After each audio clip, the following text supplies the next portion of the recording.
মনে হচ্ছে দুনিয়াদারি সব শেষ হয়ে গেছে, কেমনে কি করবা না করবা এন্ড এত কিছুর পরে। তো তোমার জার্নিটা যদি একটু বলতে। ফার্স্ট অফ অল আমি একটু ইয়ার গ্যাপটা নিয়ে টেনশনে ছিলাম। কোন অস্ট্রেলিয়া তোমার মাথায় আসলো? অস্ট্রেলিয়ার কথা আমার প্রথম মাথায় আসছে, আমার এক কাজিন অস্ট্রেলিয়াতে গেছে। তো যখন তুমি তোমার প্যারেন্টস সাথে কথা বললা, প্যারেন্টসের রিঅ্যাকশনটা কেমন ছিল? অলরাইট, আসসালামু আলাইকুম, আমি আলিফ চলে আসলাম আরো একটা সাকসেসফুল স্টোরি নিয়ে শুধুমাত্র আপনাদের জন্য আগামী অক্টোবর নভেম্বর ইনটেকের জন্য। So let's give it up for Miftahul Rishad. So congratulations. Thank you ভাই।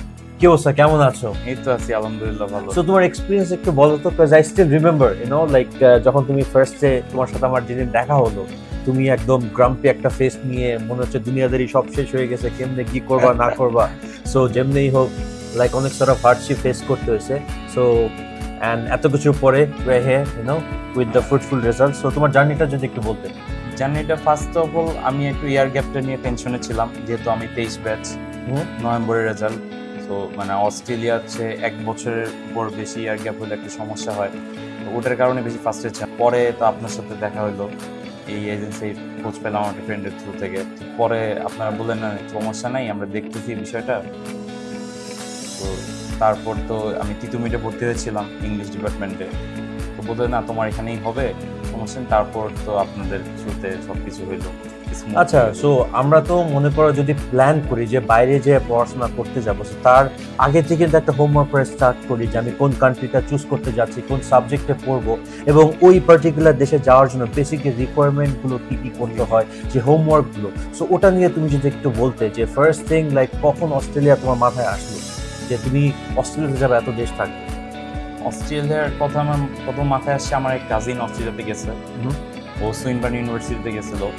তো তারপর থেকে আমারও একটু মানে কৌতূহলবশত যে আগ্রহ জাগছে যে না দেখি তো আসলে কি অবস্থা অস্ট্রেলিয়ার। তারপর তো আব্বু বললো যে তুমি বাইরে চলে যাবে নাকি। তারপর সব কান্ট্রি একটু রিসার্চ করে দেখলাম যে না অস্ট্রেলিয়া মানে রাইট নাও খুব ভালো অবস্থায় আছে। তো তারপর থেকেই।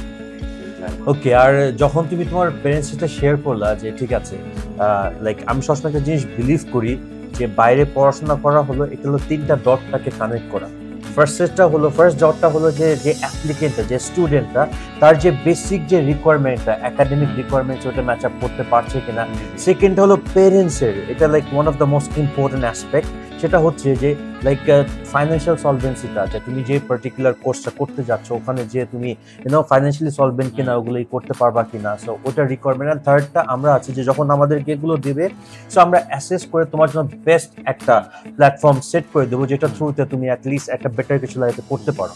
তো যখন তুমি তোমার প্যারেন্টস সাথে কথা বললা যে লুক আমি পড়তে যেতে চাচ্ছি, আমার এই কস্ট লাগবে, সো তোমার প্যারেন্টসের রিয়াকশনটা কেমন ছিল?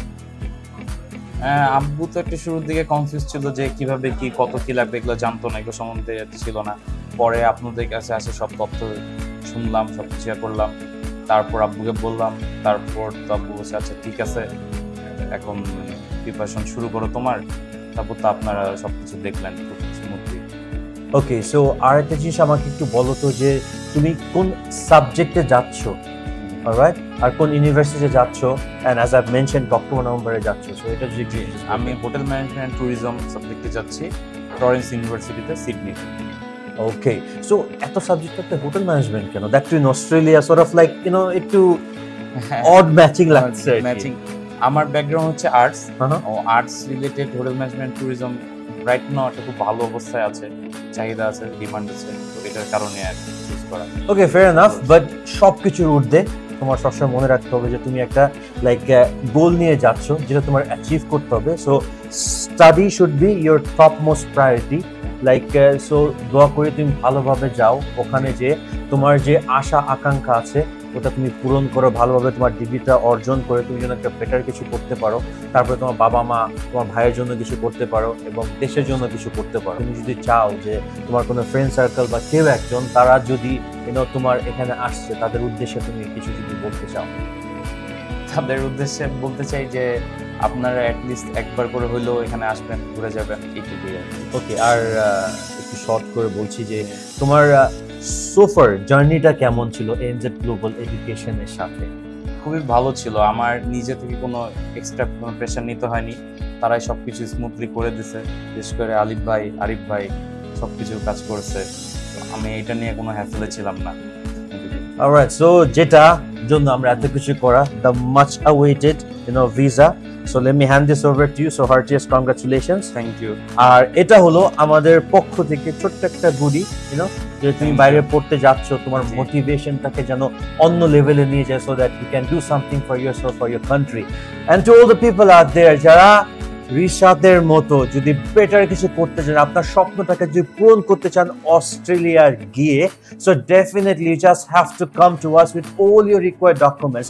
আপনি আপনার ডকুমেন্টেশন গুলো নিয়ে আসবেন এবং সাথে বেসিক যে হোমওয়ার্কটা, যে আপনি কি করতে চাচ্ছেন অস্ট্রেলিয়াতে গিয়ে, সো এটা আমাদের সাথে কথা বলবেন। সো আমাদের যে কুইক সার্টিফাইড যে কাউন্সিলর আছে, তারা আপনার সাথে 1-on-1 সেশন করে আপনার যাবতীয় সব রকমের প্রবলেম, আশা আকাঙ্ক্ষাগুলো শুনে they are going to set up a better platform for you so that you can like live your dreams wherever you wish to.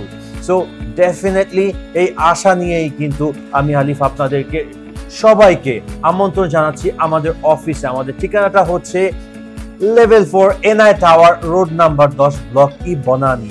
So আপনারাও যদি রিশাদের মতো অস্ট্রেলিয়াতে পড়তে যেতে চান এবং আমাদের সাকসেসফুল স্টোরির একটা পার্ট হতে চান, এই জায়গাটায় বসতে চান, এরকম সুন্দর মাউথ ওয়াটারিং একটা গুডি রিসিভ করতে চান, so definitely you just have to come to us. So with this note, this is Alif sign off for the day. I shall see you with another successful story. Till then, stay connected to ANZ Global Education. Take care of yourself and take good care of your parents. শুধুমাত্র বাবা মার স্যাক্রিফাইসের জন্য, ডেডিকেশনের জন্য কিন্তু আমরা এই জায়গাটায় আছি। অ্যাটলিস্ট ভালো কিছু করে তাদেরকে একটু হলেও তো কিছু রিটার্ন করা যায়। So Rishad, wish you very best of luck, take good care of yourself, ফাটায় ফেলো যায়, ঠিক আছে? বাংলাদেশের নামটা তুমি উজ্জ্বল করো এবং বাবা মার প্রতি খেয়াল রাখো, ওকে?